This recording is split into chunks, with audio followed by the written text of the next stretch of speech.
highway. I had to do it on the highway. While other folks been working by the light of day. Buenas noches, señoras y señores jóvenes de todas las edades. Bienvenidos a una nueva edición de Crisol de Cultura, el programa de la noche de los sábados en Televisión Ferrol. Saludos cordiales, como siempre, a cuantos nos siguen a través de Internet, con muy particular afecto a nuestros espectadores de Hispanoamérica. Bueno, hoy ya lo anuncié la semana pasada, vamos a iniciar en realidad un ciclo de varios programas, 3 o 4 seguramente, ya veremos, para hablar de Álvaro Cunqueiro, del escritor Álvaro Cunqueiro, del poeta, de su referencia vital, biográfica y, naturalmente, de su obra literaria y periodística. Eso sí, los programas naturalmente no serán sucesivos, sino espaciados. Y en principio es nuestra previsión ocuparnos de su completa biografía, en principio, repito, en detalle y pormenor, cuya atención ha de llevarnos acaso un par de programas. El primero este mismo, claro. Y ya después, tal vez en otros 2 o 3, ya se verá, abordaremos en detalle crítico de la obra literaria de Álvaro Cunqueiro. En todo caso, ya es de entender, en unos u otros programas, de una manera inevitable, y desde luego en este mismo de hoy, será inevitable que algunas veces se entremezcle la biografía y la propia obra literaria en nuestra conversación. Al fin, todo uno y lo mismo, tantas y tantas veces coincidentes. Y para hablar sobre Álvaro Cunqueiro, tenemos hoy, y naturalmente tendremos en esos programas siguientes que refiero, a un verdadero entendido en la materia, que diría el castizo, a un especialista, a un buceador en la vida y la obra del escritor de Mondoñedo, en realidad a un devoto admirador de Cunqueiro, y por justa consecuencia, inevitablemente a un erudito investigador de todo lo cunqueirano. Me complace muy de veras la presencia hoy en Crisol de Cultura de José Ramón Soto Rodríguez. Moncho Soto, dicho sea como él mismo se reconoce, más cómodo, y como por otra parte yo mismo le llamo desde siempre. Capitán de navío en situación de retiro, marino ilustrado con ambición y vocación literaria, articulista a veces, viene preparando, de eso nos va a hablar ahora pronto, viene preparando, digo, un libro sobre Cunqueiro, precisamente sobre Cunqueiro. Bueno, una biografía sobre Cunqueiro, naturalmente. En fin, él nos va a decir pronto cómo va de avanzado ese proyecto, esa redacción, en fin, de la que yo mismo tengo reconocimiento en sus cuartillas manuscritas, ¿verdad? Por lo demás, conozco yo a Moncho Soto desde hace años, bastantes años, y llevamos ya, él y yo, acreditado un amplio y variado historial de conversaciones, naturalmente algunas, como no, referidas al propio Álvaro Cunqueiro. Bueno, bienvenido, Moncho Soto, un placer recibirte. Muchas gracias, Julio.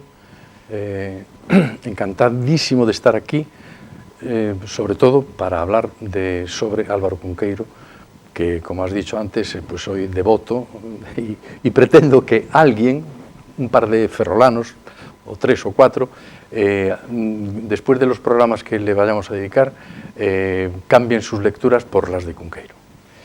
Bueno, pues muchas gracias.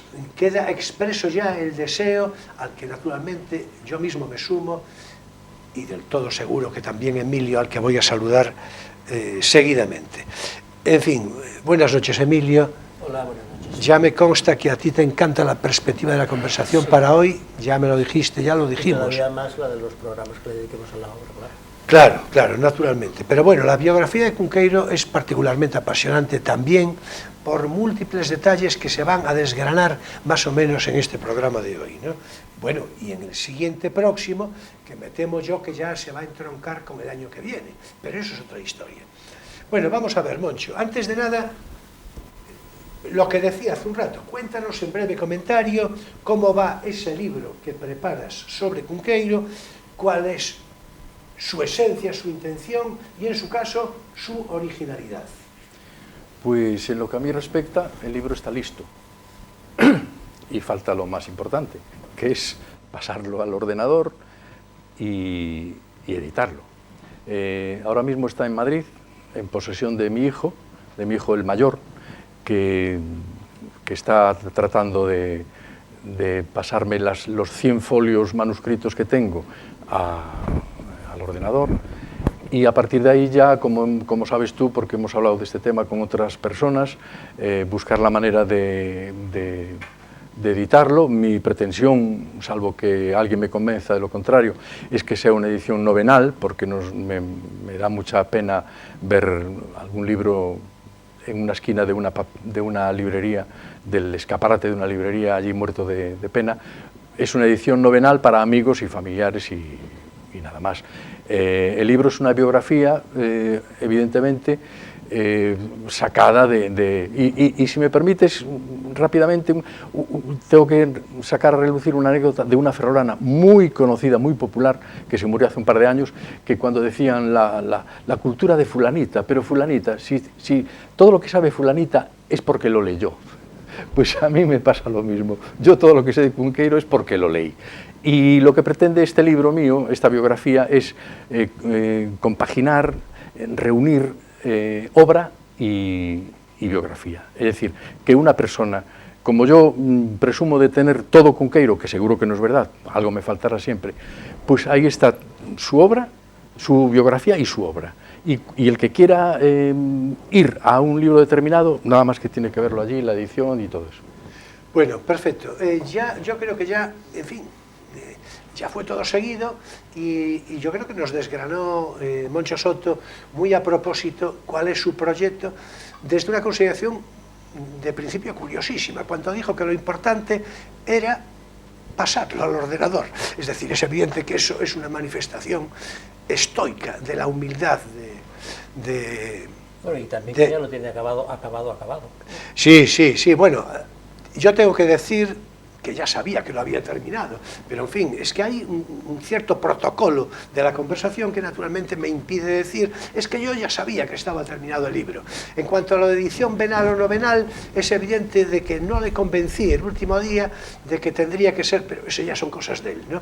Es decir, forma parte de ese prurito de humildad no falsa, que me consta que no es así, es decir, pero cuando rompa aguas, porque esto de romper aguas ya se sabe cómo es. Cuando rompa aguas ya se verá cómo seguramente la edición puede aprovechar sin escaparates. Yo cuando menos se lo deseo, ¿no?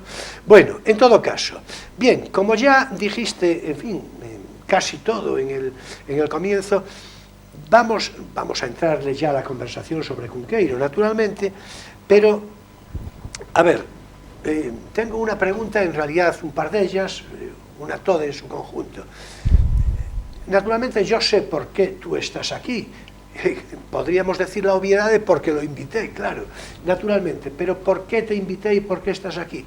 Eso es un poco lo que quiero que le cuentes a los espectadores.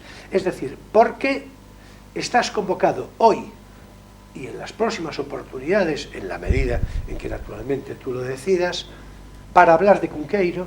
Es decir, ¿por qué quieres hablar de Cunqueiro? Y al tiempo, bueno, ya después, si te parece, nos dices cuándo tuviste contacto, que en cierto modo es como diría yo, el correlato siguiente de la pregunta, ¿cuándo tuviste contacto con Cunqueiro por primera vez en un sentido de estímulo, ¿no? Adelante. Pues como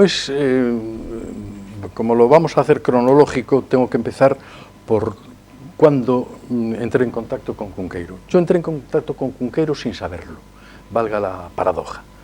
era yo un crío, un chaval que estaba empezando el bachillerato, y la gente mayor como yo, a lo mejor recuerda un programa que había en Radio Nacional de España en La Coruña, todas las tardes, noches, que aquellos maravillosos locutores de Radio Nacional, que eran Marinita de la Peña y Emilio Díaz, hablaban de unas cosas que yo, un niño totalmente inculto, con un cerebro en barbecho total, pues me llamaba la atención. Bueno, vaya homenaje para la memoria.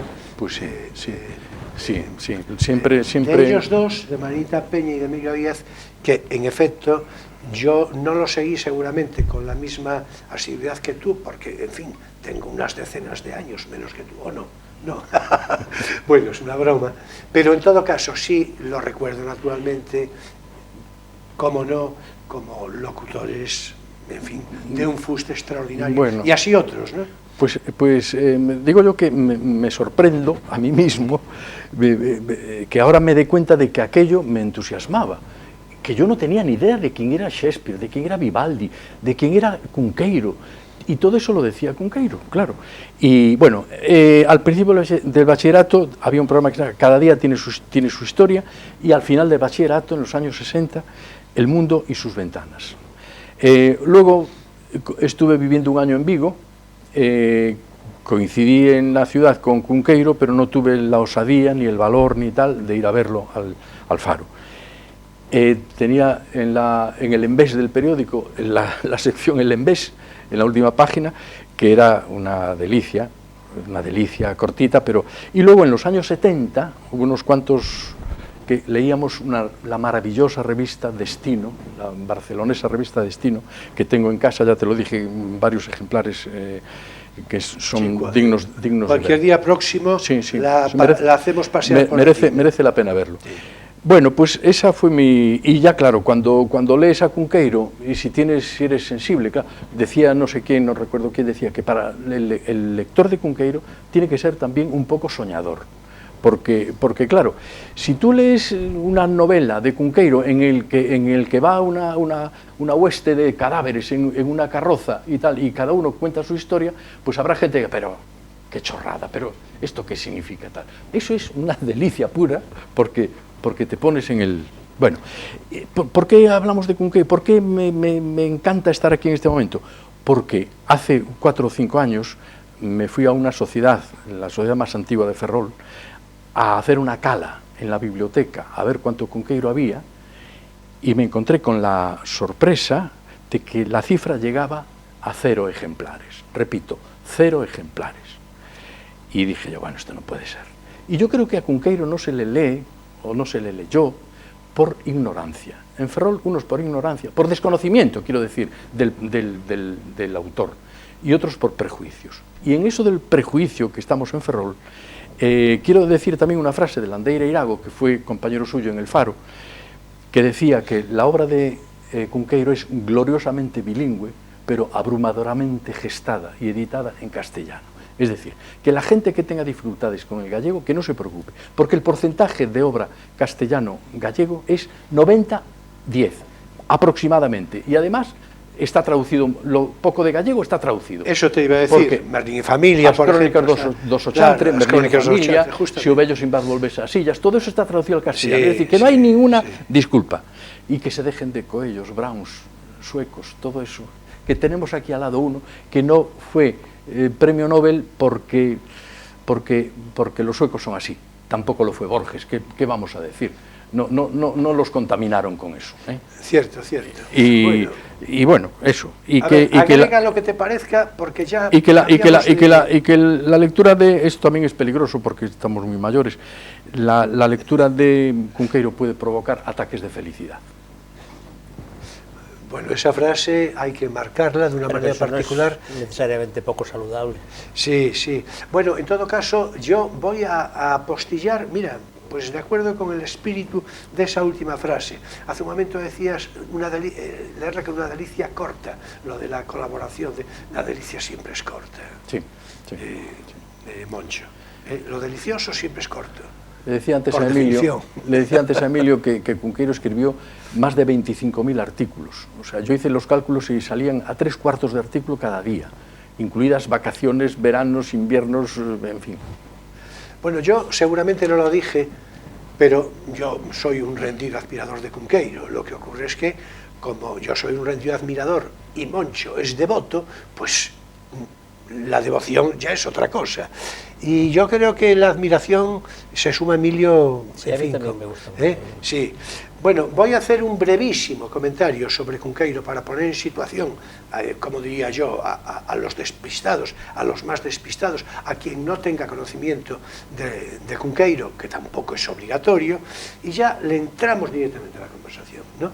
Álvaro Cunqueiro nació en Mondoñedo en 1911 y murió en Vigo el 28 de febrero de 1981. Por cierto, había nacido un 22 de diciembre, con lo cual son dos fechas de cierta curiosidad. Por una parte, la lotería, es decir, el 22 de diciembre, y por otra, el 28 de febrero, que en fin, el 28 de febrero, que es, en fin, no sé, a poco el 29, en bisiesto, ¿verdad?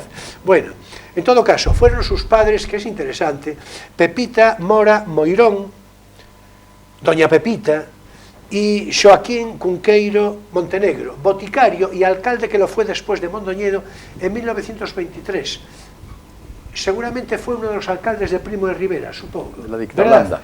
De la fecunda, por cierto, de la fecunda generación de alcaldes de Primo de Rivera, que aquí tenemos un ejemplo magnífico con el alcalde Usero en Ferrol, en fin. Es curioso, la dictadura de Primo de Rivera que da una fecunda generación de alcaldes, pues es así. Bien, el primer Cunqueiro, seguramente vamos a estar de acuerdo, se reconoce sobre todo fundamentalmente como poeta vanguardista, con intención, digamos, neotrovadora, juglaresca, ¿no? Mientras que el segundo, ya después de la Guerra Civil, se acoge más a la narrativa y al periodismo. En esto estamos de acuerdo, ¿no? Bien, desde la frase que sigue a continuación, lo que voy a decir, que no deja de ser una cierta, iba a decir provocación, no es eso, porque en cierto modo dijiste tú ya de principio, pero yo creo que nos abre la conversación a esto. Se dice, no lo sé yo con certeza total, que decía Cunqueiro de sí mismo que era bilingüe sin creer en el bilingüismo. Yo esto lo matizaría en su caso desde mi consideración personal y lo abro hacia vosotros. Vamos a ver, dinos algo, Emilio, de lo que te parezca. Hombre, la cuestión de las traducciones que citaba él antes es interesante porque la mayor parte, si no todas, son versiones suyas en castellano de sus obras en gallego, tengo entendido, ¿no? No. Concretamente, no, Emilio, quiero decir que no todas.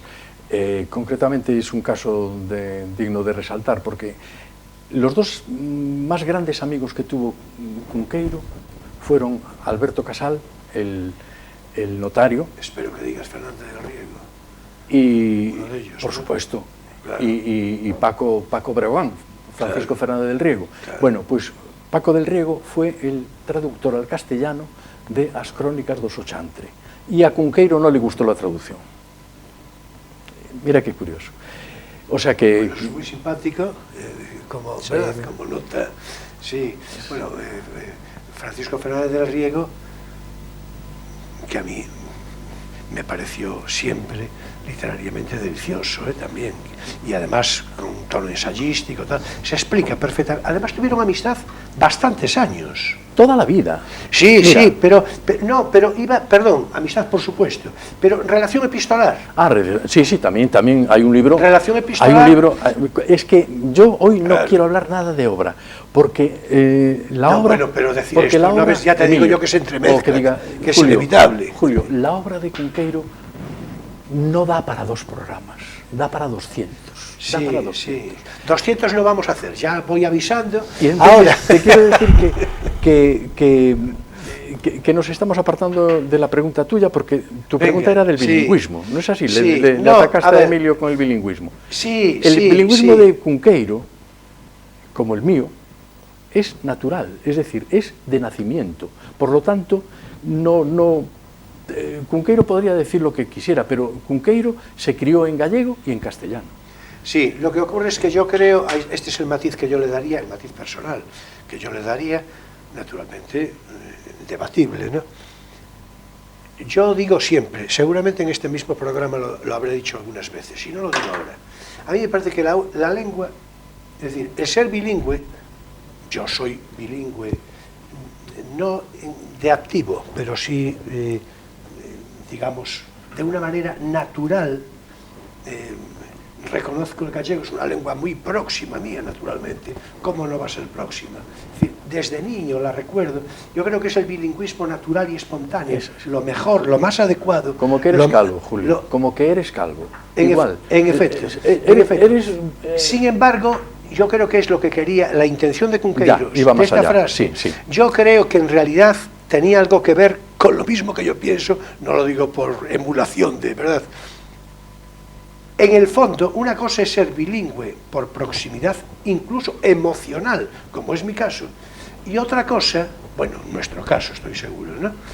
Y otra cosa es que la lengua materna solo es una, no es trina. Es decir, es una, la que sea. La mía, evidentemente, es el llamado español, el castellano, porque es en lo que yo fui educado de una manera, en mi casa, quiero decir, en mi casa. Eso no es una cuestión descriptiva, no es ni mejor, ni peor, ni regular, es simplemente el hecho. Claro. Hay la anécdota, que eso sí ya lo referí aquí en alguna ocasión, del pintor Juan Gris, el pintor de corte surrealista, tal, que, en fin, después de vivir en Francia la gran mayoría de su vida, se va a morir, y en la agonía en español. Es decir, después de hablar en francés durante decenas... La lengua es la de la infancia. En efecto, a eso me refiero. Pero si tú yo creo que Cunqueiro Cunqueiro quiere decir eso. Ahora, que el bilingüismo per se es manifiestamente enriquecedor, yo creo que sí. Si tienes una infancia, como fue la mía, que medio año era en castellano y medio año en gallego. Yo en mi vida crucé una palabra en castellano con mis abuelos. Con eso ya os digo pues ya está, todo. Pues ya está, claro. Y igual que soy canoso, soy bilingüe, pero ni mérito ni demérito, es una realidad. Es canoso, pero no calvo. Lo de calvo es atributo a mí. Lo peor es ser calvo y canoso.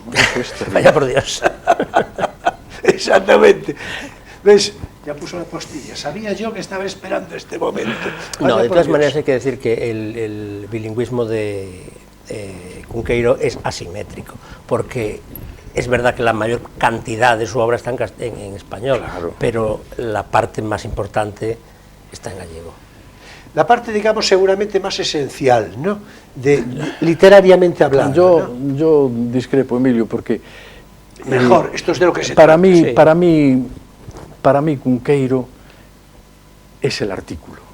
Es decir, si quitamos la media docena de novelas que tiene, las 2 o 3 obras de teatro, la poesía, que toda es de los 30, queda... En gallego, La poesía en sí, gallego. Bueno, después tiene... La poesía en gallego. Que eso ya tiene...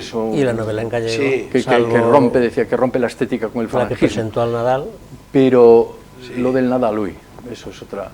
Es una historia muy larga lo del Nadal, de Cunqueiro, que no se puede contar. Al Nadal no vamos a llegar hoy, no se puede contar hoy. El año que viene, si Dios quiere. Pero a propósito de eso es en gallego, en castellano, el resto de sus novelas. Sí, pero es que teatro es en gallego, la poesía es en gallego. Emilio, pero mira, Cunqueiro se vio obligado a escribir en castellano toda la vida, porque la fuente de ingresos de Cunqueiro fueron los artículos. Y la mayor cantidad de artículos los escribió en periódicos castellanos, españoles, de escritura española o castellana. Escribió muchísimo para Cataluña, en Madrid, o sea, todo eso... San Sebastián. De San Sebastián poco, de San Sebastián hay una historia muy bonita. Claro, que está metido Augusto Asía ahí en el medio, claro, que por cierto es imprescindible citar a Augusto Asía. Bueno, es imprescindible, y por cierto, a Augusto Asía y a su mujer, Vittoria Armesto, ya veremos si juntos o separados, cualquier día tendremos que dedicarle un programa que, pero con toda seguridad, sobre todo porque a veces escucho yo cosas curiosas, simpáticas e interesadas, naturalmente, sobre Augusto Asía. Augusto Asía era un hombre de una extraordinaria probidad intelectual y por cierto, un gallego de raza, es decir, y María Victoria Fernández de España, su mujer, Victoria Armesto, una mujer que al final, en fin, pues no tuvo su mejor momento seguramente, pero digo al final, en su vida física y todo esto, ¿no? Pero son dos personalidades extraordinarias, muy de recordar, ¿no? ¿Sabéis que Augusto Asía dicen que fue el único corresponsal que predijo la derrota de Hitler?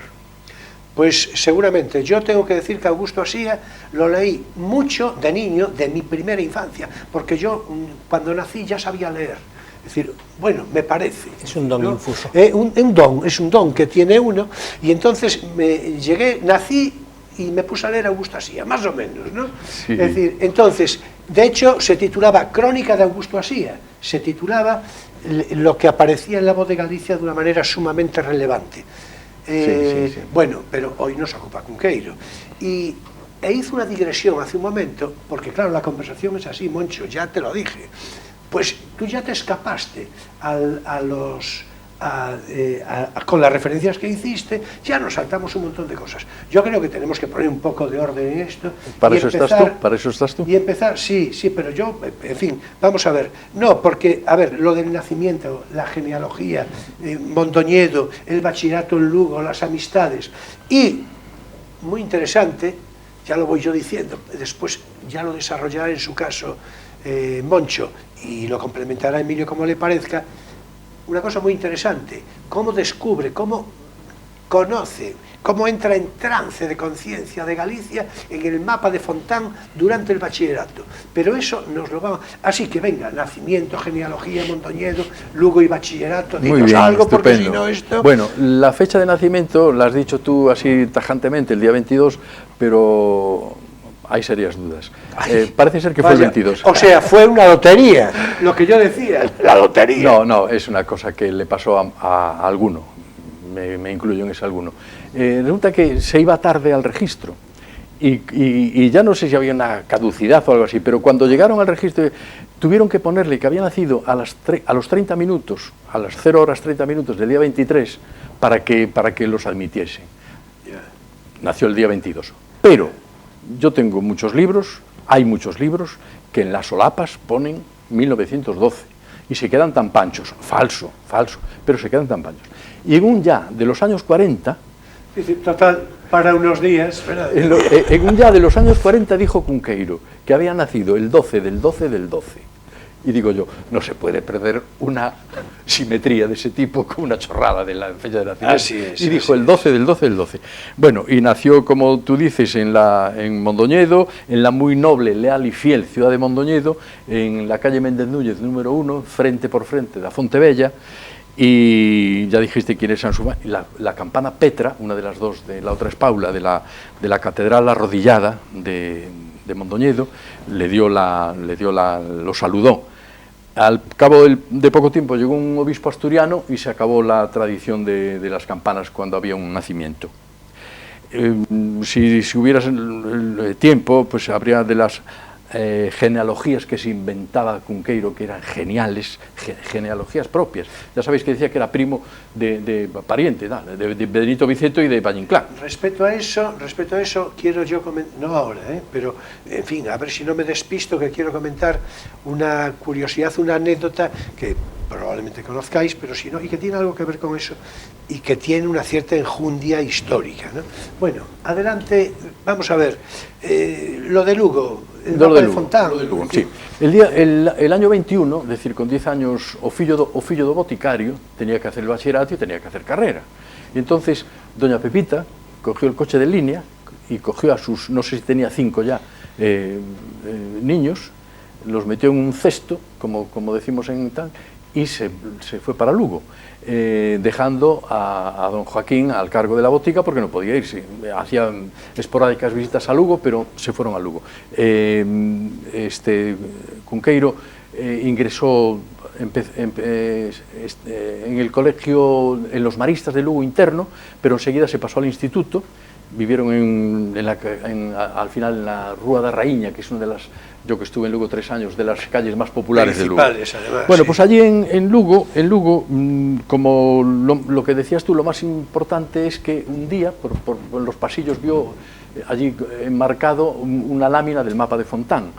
Cuando lo tuve en las manos, dice, con mi dedo índice iba recorriendo los caminos que yo conocía, el curso de los ríos y todo eso. Y ahí me entró la conciencia lo que era Galicia. Cunqueiro siempre dijo que Galicia era a terra e os mortos. Siempre dijo que la patria era a terra e os mortos. Y ahí, a lo largo de los años, bueno, fue un lector compulsivo, porque durante el bachillerato iba a la biblioteca municipal, provincial se llamaba, y leyó a Stendhal, leyó al único que le obligaron a leer fue joder, ya no me sale. Bueno, ya te saldrá. Ya me saldrá. Cuando lo obligaron, ¿el único que leyó obligado o...? El único autor que leyó obligado, uno muy conocido, joder, un español de estos...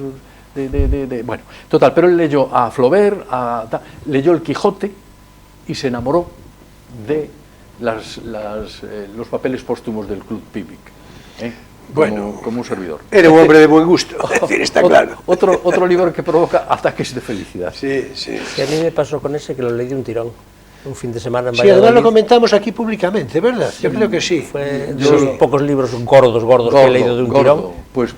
Ese y un libro de Heinlein, Bueno, que se llama El número de la bestia.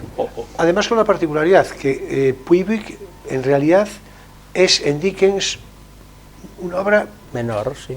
festiva, bueno, aparentemente Hombre, menor, sí, ¿no? si lo comparas Es con decir, Grandes Esperanzas o con... pero sí, pero bueno, esa literatura dickensiana que después va a pasar a España en Galdós, ¿no? Es decir, la cultura... tiene otro humor. El fin de semana de Emilio leyendo los papeles, eso es algo maravilloso, que no pasó un fin de semana como ese. Sí, sí, justo. Otro libro que provoca ataques de felicidad es el de Tristram Shandy también, que pues lo lees y lo vuelves a leer, y lo vuelves a leer, y lo vuelves a leer. Eso sí que es el rey de la digresión, Lawrence Sterne, porque llegas a la mitad del libro y todavía no ha nacido. En efecto, en efecto. Por cierto, mira, es muy a propósito que digas esto, porque ahora ya vamos a tener que entrar a nuestro espacio divulgativo de intermedio, en el que tú y también nosotros algo vamos a recrear naturalmente una obra de Cunqueiro, e inmediatamente después ya le entraremos pues a galope tendido a su biografía en Santiago estudiando filosofía, y ya por ahí todo seguido, es decir, por ahí todo seguido, pero en fin, a galope tendido, ya dije, ¿eh? Bueno, ahora es tiempo para nuestro espacio divulgativo. No tienes por qué saberlo.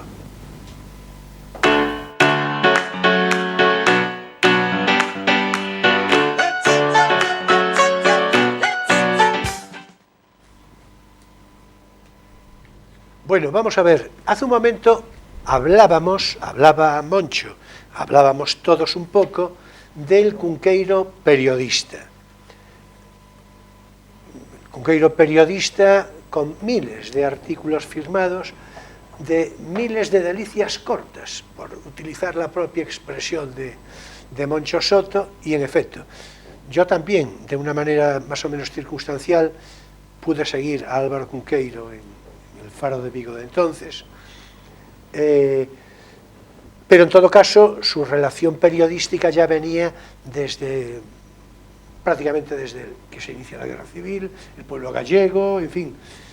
Bueno, en todo caso, hay un libro que enseguida va a comentar Moncho, un libro cuyo título, El pasajero en Galicia, es en realidad una crónica turística y sentimental de Galicia, más o menos, ¿no? Sería a propósito, ¿no?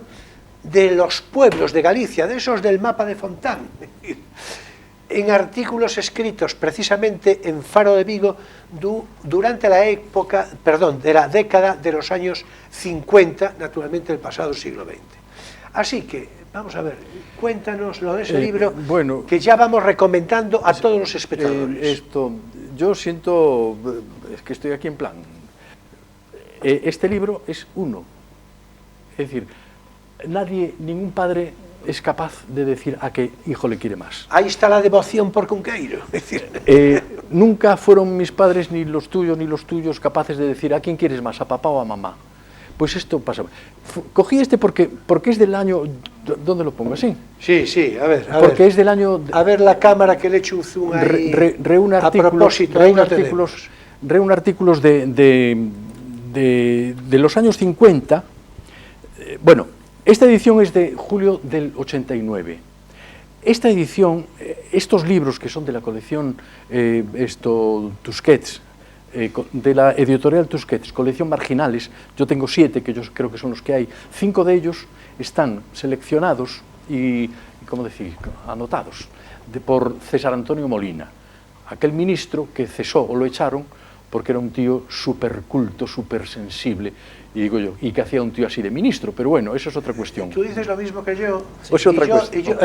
Lo tenemos comentado otras veces, y yo tengo además, yo no le conozco personalmente, pero sí tenemos algún amigo común, con lo cual tengo referencias algunas. En fin, por una parte fue una especie de arranque de explicable vanidad, pero enseguida se perdió, porque...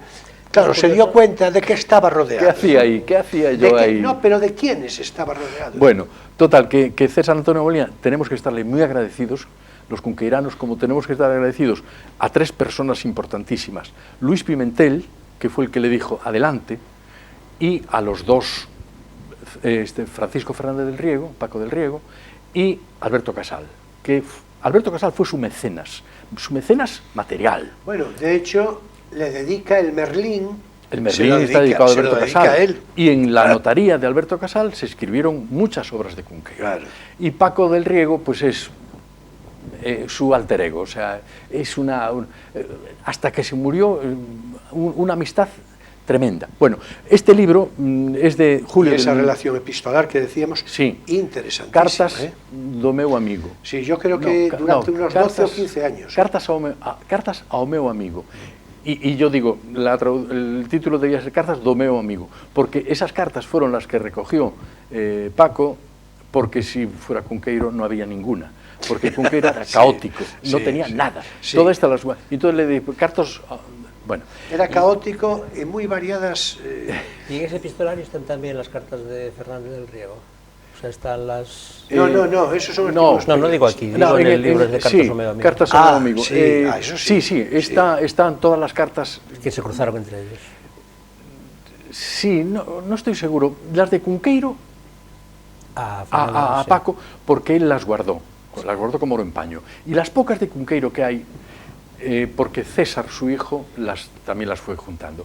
Hay una editorial, una de la Xunta, Cadernos Ramón Piñeiro, no sé si os suena, que hay un chico de Ferrol, amigo mío, compañero mío de bachillerato, Luis Alonso Girgado, que tiene mucho que ver con eso, que me manda libros de vez en cuando, y gracias a él tengo libros de Cunqueiro inencontrables. Y... Lo del Centro Ramón Piñeiro he de hacer una referencia después. Sí, pues... ¿Y de qué estaba hablando yo? Hombre, estábamos ahí. Bueno, del epistolario. Del epistolario, sí. De las cartas que guardaba el hijo. Y sí que es eso lo usé yo para la biografía, como sendas biografías. Abro paréntesis. La mejor biografía que hay de Cunqueiro es la de Armesto Faginas, que es una delicia. Ahí dice que Cunqueiro escribió en La Voz de España, y Augusto Asía, en una carta maravillosa que se escribió en el año 91 y que la tengo recortada, le dice es una pena que este chico haga una biografía tan maravillosa porque agota el tema. Y no me preguntase esto porque quien escribió en La Voz de España fui yo, no Cunqueiro. Cunqueiro escribió en vértice y en I o Y, no sé qué, era una cosa de falange femenina. Sí. Bueno, este libro, acabo, este libro del 89, y primera edición de julio, y ya hicieron una segunda edición en septiembre. Está seleccionada por César Antonio Molina como otros 5, y es una maravilla de libro, una maravilla porque habla de todo. Hay un artículo aquí metido que es de los jardines de San Carlos, en La Coruña, la tumba de Sir John Moore, que eso es algo que, bueno, es que Cunqueiro todo es cultura. Bueno, y además todo a César Antonio cultura. Molina ese le gustaría especialmente por aquello de su coruñesismo. Y ¿no? fue Cicerone Claro. de Cunqueiro en Coruña. Bueno, y porque gran parte de la obra de César Antonio Molina es precisamente artículos de corte ensayístico. Claro, claro. Muchos de- Además magníficos, de viajes, magistrales. de las cosas de Y de Roma, viajes, y de sí. por ahí. El- Bueno, pues vamos a ver, El Hermes, para abreviar pues- un poco y tal, El pasajero en Galicia, de Álvaro Cunqueiro, antología de artículos escritos alrededor de la Galicia turística y sentimental durante los años 1950. Artículos recogidos en el Faro de Vigo, del que él era director. En fin, en realidad, un libro ya no recomendable, sino de obligada lectura. Y esto nos lo dice Dice, de una manera... una guía de Galicia escrita por el más sabio, erudito, ameno y cordial de los cicerones. Bueno, pues yo creo que esto ya redondea definitivamente el Eso devocionario Lo cunqueirano. dice César Antonio Molina, ¿no? Sí. Claro, claro, claro. Pero al tiempo, ¿verdad? Cierra el espacio de una manera magnífica con estas palabras del devocionario personal de Moncho Soto, al que yo naturalmente también me sumo con entusiasmo. Hasta aquí nuestro espacio divulgativo. No tienes por qué saberlo.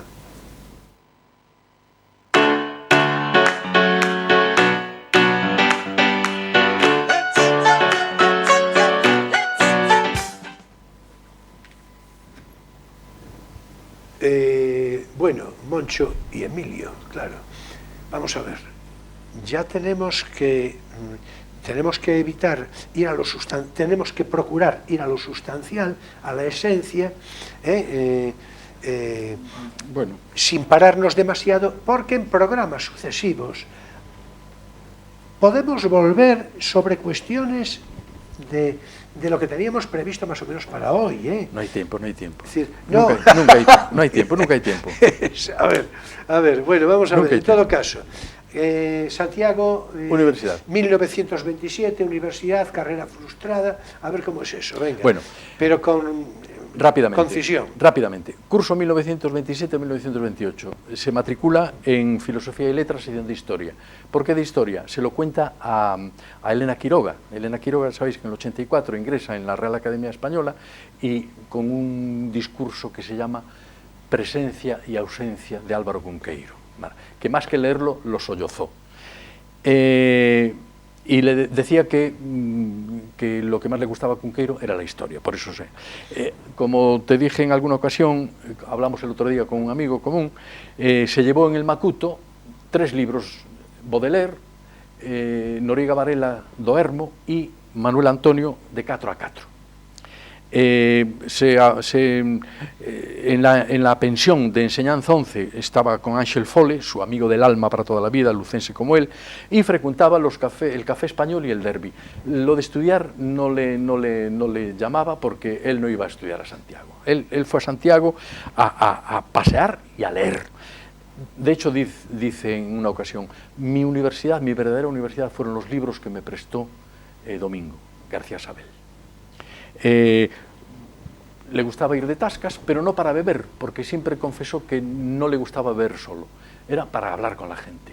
Y que Bueno, decía ya me que, alivia que digas lo de solo, porque beber sí. sí, pero no solo, y que las campanas, la berenguela, que le llamaba el Bach de las campanas, sí, le daba al Ribeiro de Santiago, de la calle del Franco y tal, un toque especial. Un toque especial. Coleccionaban ecos con Pepito Castroviejo. Dice que el mejor sitio era, obviamente, para los que no tenemos mucha, bajando por la Zabachería hacia el Obradoiro, aquel arco que hay debajo del Palacio Episcopal.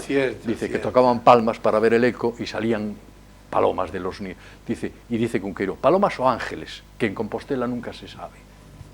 Sí, bueno, eso es muy cunqueirano, ¿verdad? Eso es maravilloso. Yo pasé no hace mucho por allí, precisamente.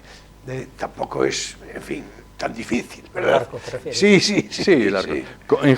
Con José María Castroviejo funda un partido, lo de fundar es una anarco-tradicionalista, por el que hubo muchas bofetadas, se dice, en aulas, en calles y en corredoiras. Y hay una anécdota que no me quiero no quiero... Gamallo Fierros cuenta que fueron a ver en los últimos años, que ya sabéis que Valle Inclán, otro que tiene que surgir, que tampoco premio Nobel, que cuando se murió en Santiago en el 36, bueno, pues aquellos años 30 fueron a verlo, y entonces estaba Valle Inclán leyendo un libro en latín y tal, y entonces Cunqueiro se metió y dice: perdón usted, don Ramón, pero ese Cornelio Nepote que está leyendo es de pronunciación clásica, y usted está utilizando la romana o piana, la recomendado por Pío X. Entonces, Valle Inclán cerró el libro y con el ceceo que tenía dice: cómo me gustaría estar mañana en el examen de latín de este mozo, que además dice que es pariente mío. Es una anécdota maravillosa. Bueno, ya lo decía entonces. Ya lo decía entonces. Era pariente suyo, sí. Enseguida. Un poco ya de mayor. Y de la Virgen María. Bueno, de la Virgen María dice que los Montenegro descendían en línea directa de la Sagrada Familia, y por eso le rezaban un Ave María de noche cuando se rezaba el rosario en su casa. Y por último, las amistades como ferrolanos que somos. El trance de Arrabal también por ahí le va. Pues sí, lo que pasa es que teniendo en cuenta que Jesús era hijo único, según la ortodoxia, sí, pues descender de la Virgen María tiene su mérito. Sí, no, claro, justamente. Y bueno, y hizo una amistad perdurable con Torrente Ballester y con Ricardo Carballo Calero, que cuando lleguemos a eso, sí llegamos, en el año 21, cuando ¿Tú no tienes previsto llegar? Yo sí. No, los programas, digo, no tú y yo. Los programas, sí, los programas. Carballo Calero le hizo un discurso de presentación cuando lo hicieron honoris causa por Santiago, maravilloso, de generosidad, de amistad, que tenían sus discrepancias políticas, pero... Y por último, siempre se quejó Cunqueiro de que en Santiago no hubiera una cátedra para soñadores. Sí, bueno, yo a eso naturalmente me apunto porque yo lo de Cunqueiro ya nunca fue capaz de aprobar un examen de latín con Moralejo, jamás. Sí, bueno, a pesar de la opinión de Valle Inclán. Vamos a ver, es que están surgiendo una serie de personalidades provocadoras aquí. Moralejo, ahora la última. Valle Inclán, ¿qué voy a decir yo de Valle Inclán? Me pregunto si aprobaría el latín. Valle Inclán. Es decir, cuando aún no era don Ramón María del Valle Inclán. A ver, yo creo que esto, a ver, sobre todo si sois espectadores de una edad temprana, no, en fin, tenéis que... ¿Eso qué quiere decir? No quiero decir que si son muy jóvenes, no quiero yo, digamos, mandar un mensaje que pueda ser malinterpretado, ¿no? Pero... Vamos a ver, hay que estudiar rectamente, de acuerdo con la previsión, etcétera, para hacerse hombres y mujeres de provecho, que es más o menos lo que se decía. Esto ha de ser así, naturalmente, sobre todo porque hay que ganarse la vida, que en fin, que no es poca cosa, ¿no? Pero dicho esto, es evidente de que el disfrute de la vida, el dolce far niente, el reconocimiento de lo artístico, de la esencia de ser creadora, eso naturalmente no va por caminos reglados, no va por caminos reglados. Y Cunqueiro naturalmente era un anómalo en este sentido. Valle Inclán, bueno, ya, ¿para qué decir? Y yo, aprovechando la preeminencia de estar aquí, voy a decir yo mismo en el furgón de cola. En fin, esto es así, naturalmente, claro. Bueno, vamos a ver, para ir dando saltos y todo esto, porque ya veo yo que en el 31 muere su madre, doña Pepita, en fin, después de tantos trabajos y de tanta historia, y tantos hijos, ¿no? Porque cuando él se va a Santiago, entonces ¿qué hace ella? ¿Se vuelve de Lugo a Mondoñedo? Claro, a Mondoñedo, con los otros hijos. Pero poco duró. Yo tengo la regla del 1, que es una tontería, pero bueno. El 11 nace, el 21 se va a Lugo, el 31 muere su madre, el 41 muere su padre, el 61 se va a Vigo y el 81 muere. Bueno, ya vemos que lo del 1 no es una tontería, es decir, ya. Hay que tener cuidado con algunos números. Parece que es una premonición, ¿no? Bueno, por cierto, Cunqueiro en Santiago fue un estudiante de Pérez Lujín, porque estuvo 8 años, nada menos. Muy bien, exactamente. ¿Y acabó la carrera? No. En el 35 dice, en el 35 abandona la carrera decepcionado. Yo creo que estaba decepcionado con él mismo, sí, pero dice eso. En el 35 abandona la carrera. Seguramente. Bueno, en el 31, que decía yo hace un momento, cuando se muere su madre, doña Pepita, él empieza algún... Claro, llega la República, es el año 31, y él tiene algún filtreo ya con el Partido Galleguista, ¿es así o no? Sí. Un partido de corte conservador, hay que decir, de ahí lo de anarco-tradicionalista, que le cuadraba mucho. Lo de anarco... Eso fue otra. Había Pero que matizarlo, el partido... ¿no? Es claro, El claro. Partido Galleguista... El Partido Galleguista era galleguista 100%, claro, de ahí Sí, su nombre. pero era de corte conservador. Sí, pero vamos, quiero decir que Cunqueiro se declaró explícitamente antimarxista en ese año. Normal. Y lo normal para la referencia de Cunqueiro. Bueno, pero en el año 30, había fundado una revista en Mondoñedo, de esas revistas que duran muy poco, que se llamaba Galiza. En ese año Cunqueiro se autoproclama autonomista radical e incluso nacionalista. Claro, es que uno es hijo de la atmósfera de determinados momentos históricos. Conviene Ahí estaba recordar... Torrente, por cierto, también, en el Partido Galleguista, claro. Tiene por 19 supuesto. años, sí. Por supuesto. Son años como a ti te gusta mucho la poesía, son años de poesía. Los 30 son años de poesía. Claro. No mencionamos a Pallarego. O Pallarego hay que mencionarlo a la fuerza. Pues venga, aprovechando. O Pallarego era el médico, como decía, el médico de cámara, mi barbero de cámara. Tenía Manuel Ledo Bermúdez, tenía la barbería de Mondoñedo, en donde Cunqueiro, de niño, le leía El Progreso a los parroquianos. Y o Pallarego, Manuel Ledo, le ayudó económicamente a publicar en el 33 Cantiga Nova que se llama Ribeira y Poema do Si e Non, y se quedó... Que por cierto, se va a publicar bastante más tarde, ¿no? Va a haber una edición bastante más tarde. Sí, pero estos son del 33, ¿eh? Sí. Bueno, y en el 32, Mar ao Norde, ¿no? Sí, Mar ao Norde es la primera de todas. Claro, todas esas claro. están recogidas Claro. en el tomo 1 de Galaxia, de la obra en gallego completa de Cunqueiro, y vienen ahí los años, tal, que se publicó en el año 80, no me acuerdo, lo tengo por aquí. Sí, más tarde, sí. Bueno, perfecto, pues ya estamos a punto de entrar En el 36. en el 36, que es cuando estalla la guerra.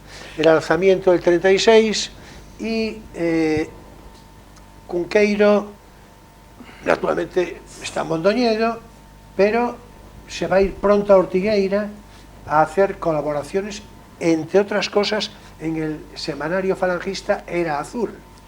Si pones el reloj, lo cuento en 2 minutos. Por supuesto, venga, es que en eso estoy. El 29 de junio, 29 de junio, escribe un artículo que se llama En el principio fue el verso, en el que defiende la autonomía gallega. El 18 de julio lo pilla en Mondoñedo. Había tenido unas palabras con un tabernero de la que salió temblando. El hecho, era una familia conservadora, los Cunqueiro, como hablamos antes del padre. Pero el hecho de haber estado en el partido galleguista quería decir que le venían las bofetadas por la diestra y por la siniestra. Y Cunqueiro era tímido y apocado. Eso es un hecho, no es una opinión. Entonces su familia fue la que le movió en esa época. A Ortigueira se va más tarde, lo mandó gracias a Márquez Cortiñas, un cura, amigo de la familia. Bueno, se va más tarde, pero en el 36. En el 36, claro. Sí, pero él empieza a dar clase en el Colegio Santa Marta en octubre, de lengua española, y a veces de francés y latín. Sí, latín, el que nunca aprobó un examen. En noviembre, es que por se fin... presentó muchas veces. Sí. Hasta así también se aprende. El 24, por supuesto, el 24 de julio... Claro. El latín perseverante. El 24 de julio, le escribe una carta tremendamente pesimista a Augusto Asía sobre la situación. 24 de julio. Es decir, que Cunqueiro estuvo varios meses... El miedo es libre, ¿eh? Y en noviembre, por fin en noviembre, le da el sí a los nacionales y el de Falange de Ortigueira lo nombra factotum del Era Azul. De todos modos, si circunstancialmente le hubiera cogido la guerra en la otra zona, en el otro bando, en el bando rojo, he dicho, pues no creo que él estuviese encantado de la vida. Es decir, Pero probablemente se hubiera quedado, ¿eh? Probablemente se hubiera quedado. De hecho, porque citabas el antimarxismo hace un momento. Sí. Y hay Ya, que reconocer... Pero vamos, la carta en fin, que le mandó a Augusto Asía el 24 de julio es tremenda, Bueno, total, que el 12 de noviembre sale el primer número de Era Azul. Y al año siguiente, Jesús Suevos, desde el pueblo gallego, otro pueblo gallego, que no el que... otro pueblo gallego, lo llama, dice, ¿quién es ese chico de Ortigueira que escribe Era Azul? Sí, Jesús Suevos Ferrolano, que ya lo citamos aquí en algunas oportunidades, y meritísimo periodista, un hombre de inteligencia preclara, al que, en fin, ya citamos otras veces, hablando, por ejemplo, de Torrente, claro. Sí. Y... Sí, porque en Torrente también, cuando le dedicamos el programa, también salió el tema de si el falangismo era incitado por el miedo y las circunstancias, y de Montero Díaz, o era una cosa y de Montero Díaz. Yo creo, es decir, hombre, vamos a ver, es evidente que hay un ambiente en un lado u otro, hay un ambiente, naturalmente, que mueve a temor, salvo que seas una persona muy resuelta y muy convencida. Si el Cunqueiro apocado que acabas de describir, naturalmente no se acomodaba esa situación ni en un sitio ni en otro, ¿no? Claro, es que... Y Torrente tenía unas cargas familiares y una situación... claro, por los dos claro, lados, ponía muy en por los dos evidencia. lados. Claro. Bueno, el 37... Estamos en Era Azul y ya... El 37 ingresa en Falange, y el 38, el 4 de noviembre se va para San Sebastián, y durante esa etapa, el 38, circula entre San Sebastián, Burgos y Salamanca, y tiene ahí una serie de personajes, amigos suyos, en los que predomina la literatura. Sánchez Mazas, Foxá, Unamuno, Concha Espina, Cosío, Miquel Arena, Jiménez Caballero, bueno, etcétera, etcétera, etcétera. Nada menos lo que acaba de decir ahora todo seguido. Todo seguido. Lo que acaba de decir ahora todo seguido. Le dan de alta en el registro oficial lógico. de periodista. Claro, porque él no era una persona de vocación política. Claro. Estaba ahí por lo que estaba, pero... Por supuesto, por supuesto. Y el 39, ese año se hace muy amigo de todos estos, y tengo que citar una frase de un vasco, de aquellos que hicieron la letra del Cara al Sol, de Murlane Michelena, que decía, sin vino no hay cocina, y sin cocina no hay salvación, ni en este mundo ni en el otro. Una frase que cita mucho Cunqueiro y que sale, claro, en toda la obra gastronómica, que esa también podemos... Y el 29 de marzo, es decir, el día anterior al fin de la guerra, aparece en Madrid. Y el día 1 de abril le dejan en ABC, la tercera, me parece, y escribe en La Hora Final, el artículo ese. Y ese mismo año, y os cito colabora en una corona de sonetos en honor de José Antonio Primo de Rivera. Poner el oído: Gerardo Diego, Antonio Tobar, Manuel Machado, Rosales, Ridruejo, Leopoldo Panero y Eugenio Montes. Por supuesto, pero es que todos eran notabilísimos.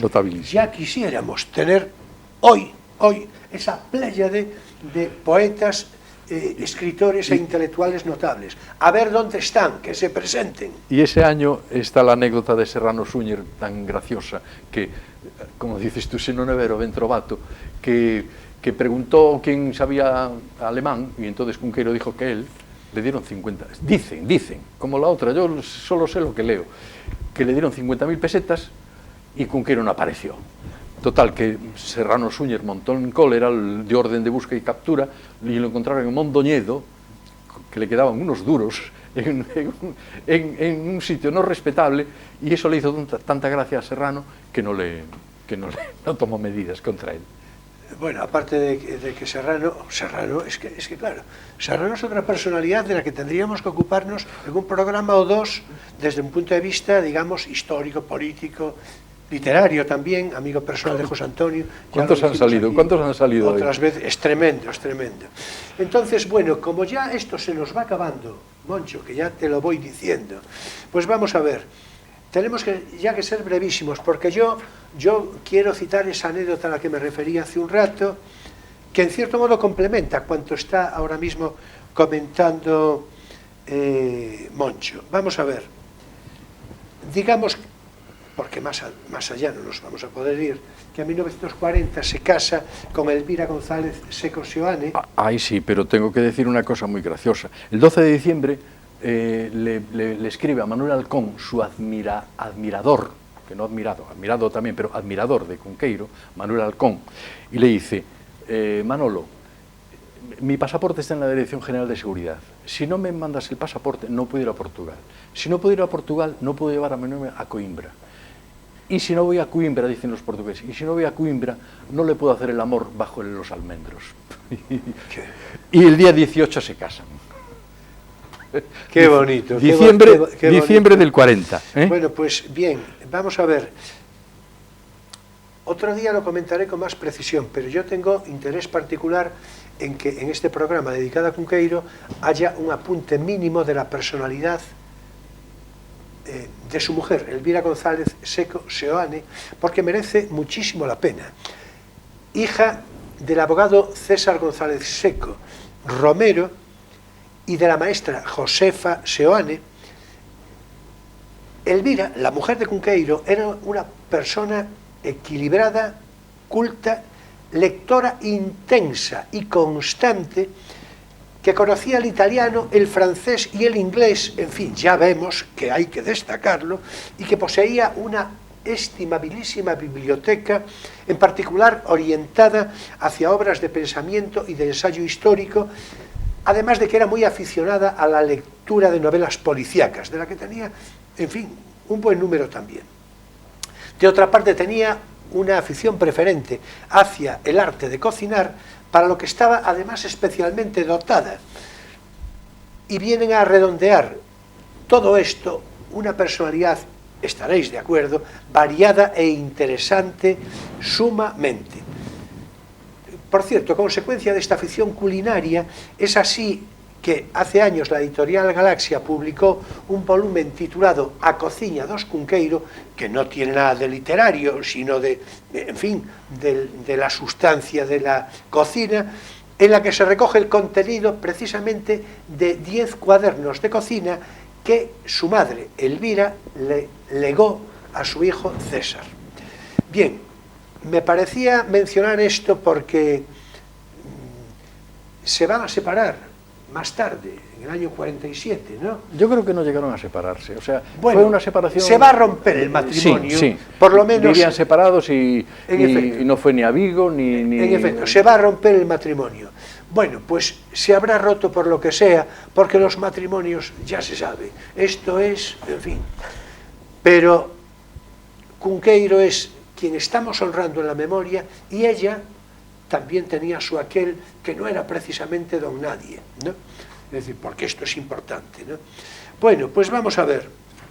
La anécdota a la que me quería referir, y ya ve pensando cómo cierras esto, Moncho, es que precisamente recogido en los cadernos de Ramón Piñeiro, vamos a ver, se cita una anécdota que yo ya conocía, pero que digo la procedencia no de cadernos porque, vamos a ver, en Los Baroja, la obra de Julio Caro Baroja, editada en 1972, Julio Caro Baroja, un sabio al que yo tuve oportunidad circunstancial de conocer en Madrid en una librería de viejo, pero eso es otra cosa. Vamos a ver, uno de los en esa obra de Los Baroja se refieren a Cunqueiro. Hay un no sé si lo conocéis, pero hay una parte en la que se refiere a Cunqueiro y que yo creo que merece mucho la pena subrayar, porque dice lo siguiente: literalmente se está refiriendo a lo contado en los años 41 y 42, y dice, literalmente, repito, uno de los contertulios preferidos por cierto periodista y escritor que después de haber ocupado cargos importantes con Franco había sido relegado a causa, atención, de su absurdo desorden económico, era este un hombre alto, Cunqueiro, obviamente, con gafas, sonriente, de mirada un poco absorta, que se sentía discípulo de Valle Inclán y amante, como él, de una Galicia medieval, llena de abades, caballeros, hadas y hechiceras. Y en uno de aquellos figones madrileños y en aquella época de hambre colectiva, caído ya en el surco de los vencidos, se deleitaba contando historias fantásticas y haciendo gala de los privilegios nobiliarios que le correspondían como herencia, decía, uno de los cuales, me acuerdo, era el de poder entrar bajo palio en la catedral de Mondoñedo en fecha señalada. Pero a lo mejor, en un inciso, descendiendo de la Galicia feudal a un Madrid plebeyo y cochambroso, se dirigía a Astorga y le preguntaba: oye, Juan, ¿puedes prestarme 5 pesetas? Y esta pregunta pues ya servía para desarrollar una serie de reflexiones del uno y del otro que se interrumpían por un traslado común a otra tabernilla o por la petición de una botella más de blanco o de tinto. En fin, yo creo que esto había que contarlo porque yo creo que describe muy bien esto, y además Luis Cochón, que recoge esto, dice, con la lectura del texto que antecede, dice que por la probidad de Julio Caro Baroja recibe Cunqueiro esta consideración de vencido ya en el 41-42, que no lo estaba todavía, que aún no lo habían, pero bueno, ya había una especie de prevencido. Por cierto, lo de vencido, agrego yo que hasta el 43 no se da de baja en falange, y es en el 44... Lo dan. Lo dan de baja, sí. Y en el 44 es cuando le es retirado el carnet de periodista. Pero todo esto salió en el 43, con el incidente aquel con la Embajada de Francia, que le mandaron hacer, le pidieron hacer una serie de artículos basados en el Camino de Santiago, no, en Francia, porque tenía mala prensa Francia, claro. Y entonces Cunqueiro dijo, sí, los hago basados en el Camino de Santiago. Y le dieron 7.000 pesetas y los artículos no se vieron. Y para evitar tal, Juan Aparicio lo echó, y al año siguiente, el 44, le retiraron el carné. Y de todos modos, él continuó haciendo publicaciones en semanarios. Sí, él se iba ganando la vida. Claro. Bueno, en todo caso, hay que decir... Pero hay un tema muy importante, que en el año 46... Ya tienes que ser muy breve, Moncho. 2 minutos. En el año 46 hay una historia aquí que yo la he leído y como la leo la cuento. El 18 de julio del 46, en el semanario El Español, publica Cunqueiro un artículo que se titula Franco, gallego. Y este artículo creó ronchas en muchos biógrafos de Cunqueiro. Año 46, ojo. Ya.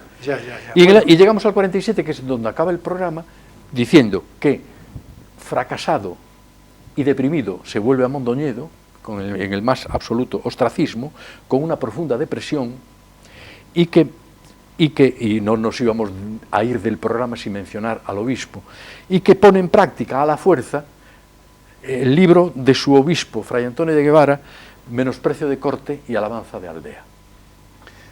Sí, bueno, también un título muy cunqueirano, naturalmente. Bueno, pues vamos a ver, en todo caso, ahí se cierra en el 47, bueno, el Franco gallego, hay que decir, naturalmente, que de una manera perfectamente legítima y normal, en su momento, como director de la revista Vértice, escribe la oda a Franco, naturalmente, pero es que es perfectamente explicable. Para los que descarrilen más o menos con estas cosas, ya les voy diciendo que se lean a Neruda, a mi admirado Neruda.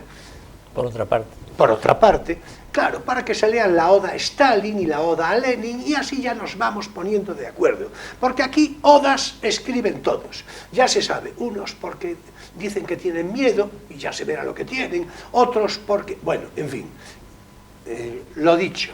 En todo caso, estos son circunstancias, a mi modo de ver, prescindibles. Yo voy a cerrar el comentario, porque ya nos tenemos que ir, Moncho, con una alusión del propio Luis Cochón.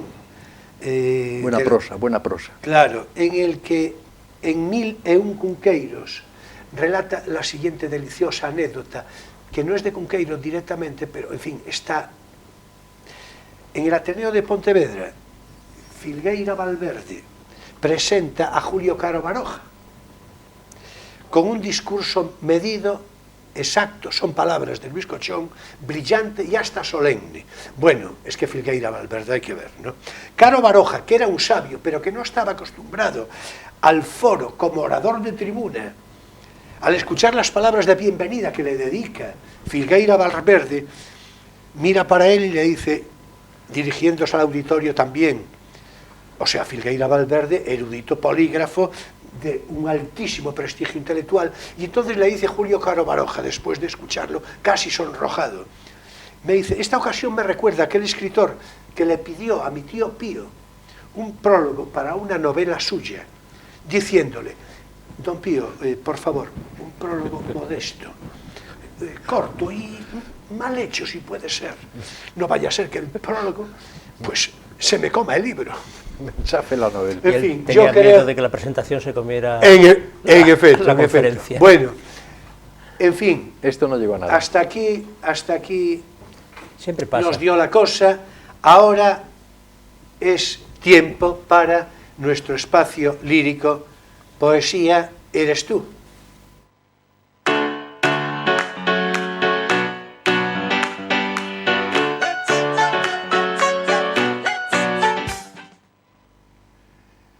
Bueno, hoy, cómo no, voy a citar una poesía de Álvaro Cunqueiro.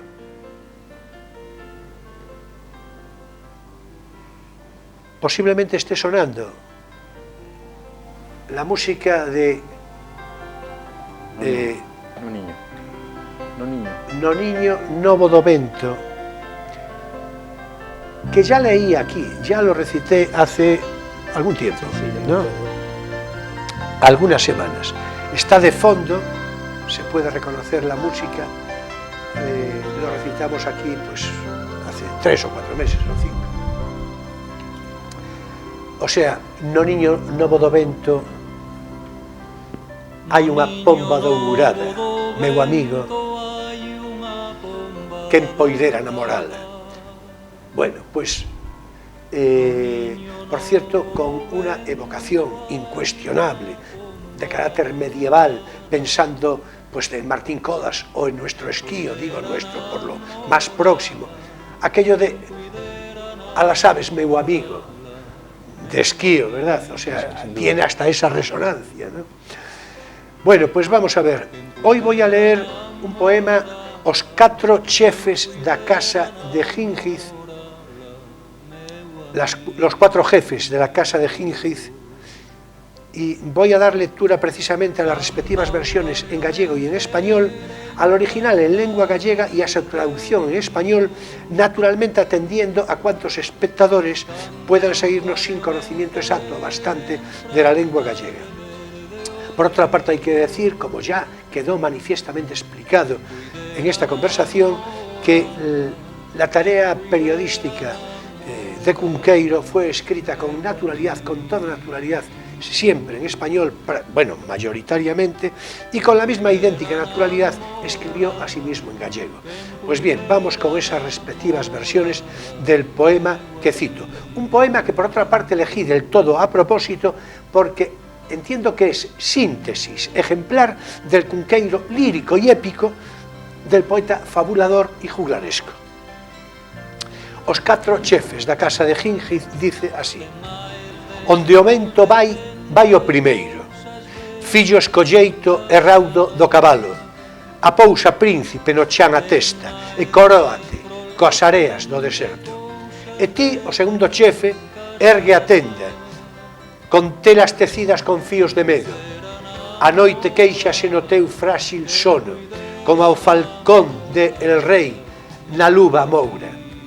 Bebía viño quente en cepadouro o terceiro, cando unha espada lle furou a gorxa. Roxe o viño e roxe o sangue nas mans e nas rosas, e nas estrelas as que chamaba polo seu nome. O cuarto, meu amado señor, agora fuxitivo, a quen se gaba coa pomba e a gacela, iso para que en guirnaldas de camelias se trenzan silenciosas nos quenlles do serán, unha sombra que semellando a Orestes virá un día á praza, onde os que venden espadas e cancións, poltros e vasos descubren, si el sorrí, que é amargue o dátil. A casa de Gíngiz finouse fai 1000 anos, seus 4 reixes xacen nun oasis e a docísima iauga das 10 fontes escorre polos canos dos seus osos. Y en su versión española dice: los 4 jefes de la casa de Gíngiz, donde quiera que vaya el viento va el primero, hijo directo y raudo del caballo, apoya, príncipe, la cabeza en el suelo y corónate con las arenas del desierto. Y tú, segundo jefe, levanta la cortina de telas tejidas con hilos de miedo, la noche se queja en tu frágil sueño como el halcón real bajo el oscuro guante. Bebía vino caliente en cepa de oro, el tercero, cuando una espada le atravesó la garganta, rojo vino y roja sangre en las manos y en las rosas y en las estrellas a las que llamaba por su nombre. Y el cuarto, mi amado señor, ahora fugitivo, a quien se compara con la paloma y la gacela, aquel para quien guirnaldas de camelias se trenzan silenciosas en los canales del atardecer, una sombra que semejante a Orestes vendrá un día a la playa donde los que venden espadas y canciones, sillas y vasos descubren, si él sonríe, que es amargo el dátil. La casa de Gíngiz se extinguió hace 1000 años, sus 4 reyes yacen en un oasis y la dulcísima agua de las 10 fuentes se desliza por los caños de sus huesos. Memorable, lírico y épico, Cunqueiro, fabulador de historias que a veces ocurrieron y otras que pudieron ser. Y hasta aquí por hoy nuestro espacio lírico, Poesía eres tú.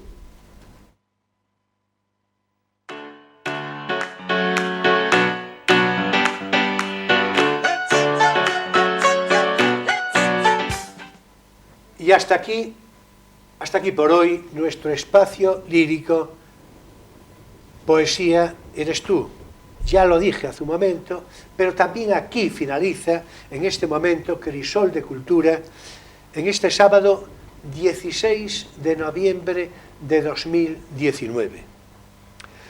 Bueno, muchas gracias, Moncho, por tu presencia, por tu conversación, por tu erudición cunqueirana, y que naturalmente, si a ti te apetece y te parece bien, que creo que sí, pues tendrá pronto una nueva entrega, seguramente, ya dije, a poco que arranque el nuevo año 2020, y que ha de completar cumplidamente el perfil biográfico de Álvaro Cunqueiro. O sea, muchas gracias. Un verdadero placer Moncho. Estar aquí, y otro placer hablar de Cunqueiro. Bueno, pues vas a tener más entregas, si te avienes a ello, que creo que sí, ¿verdad? Bueno, también será un placer para mí, naturalmente. Bueno, muchas gracias, Emilio. Pasamos un buen rato, ¿no? Pues sí. Claro. Y los que nos quedan. Y en efecto, y los que nos quedan, justamente. Es una postilla muy a propósito. Bueno, pues muy bien. Vamos a ver, la próxima semana, Emilio no lo sabe, pero, en fin, es que nos vimos poco esta semana, sí, Emilio y yo. Es el temporal. El temporal, justamente. Bueno, pero que nosotros somos como el junco, ¿verdad? Es decir, no, Bueno, vamos a ver. Digo, la próxima semana será nuestro invitado alguien, por otra parte, que nos complementa en conversación con frecuencia, Mariano Durán. Y con él vamos a retomar un asunto que teníamos, ya lo había prometido yo, lo que pasa es que ya dije que ya veremos cuándo. Bueno, pues será la próxima semana que continuaremos con entregas sucesivas más adelante, pero vamos a seguir hablando de la antigua Roma, que es algo que a Mariano Durán le apetece mucho, a mí, bueno, ni se diga, y también a ti, creo yo, ¿verdad? Bueno, pues vamos a hablar de algo tan interesante como, y prácticamente exclusivo, como el ejército en la antigua Roma. Hablar del ejército en la antigua Roma, naturalmente, es hablar fundamentalmente de las legiones romanas.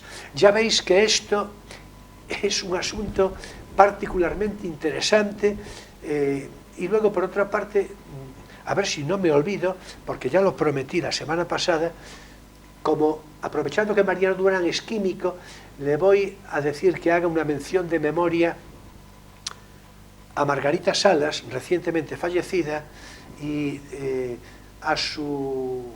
al descubrimiento de esa enzima del ADN, en fin, que él nos puede pormenorizar, en fin, de una manera más, con mayor, naturalmente, reconocimiento de lo que habla, ¿verdad? En todo caso, repito, el ejército en la antigua Roma, las legiones romanas con Mariano Durán para la próxima entrega, para el próximo sábado. Señoras y señores jóvenes de todas las edades, mi gratitud entera y toda por vuestra presencia fidel de cada semana, por vuestra actitud crítica, vuestra simpatía y sobre todo vuestra complicidad. Nos vemos el próximo sábado en Crisol de Cultura a las 9:30 de la noche, con repetición el domingo entre 7:30 y 8, según obligados ajustes de programación. Y después ya, naturalmente, en Internet, a través de YouTube, para todo el ancho mundo. La recomendación acostumbrada: si estáis viendo este programa en su emisión del sábado, sabed que seguidamente se emitirá en unos pocos minutos una interesante película con previa presentación y animado coloquio a su final. En fin, que será un placer tener la oportunidad de conversar entre nosotros y para vosotros el próximo sábado en Crisol de Cultura, Televisión Ferrol. Y bien, ya sabéis que paso lista. Muchas gracias, buenas noches y feliz semana.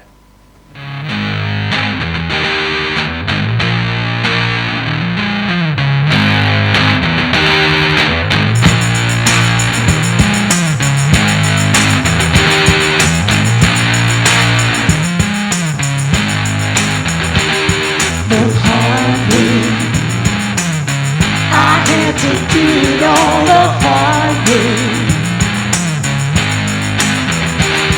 the hard way. I had to do it all the hard way. While other folks been working by the light of day.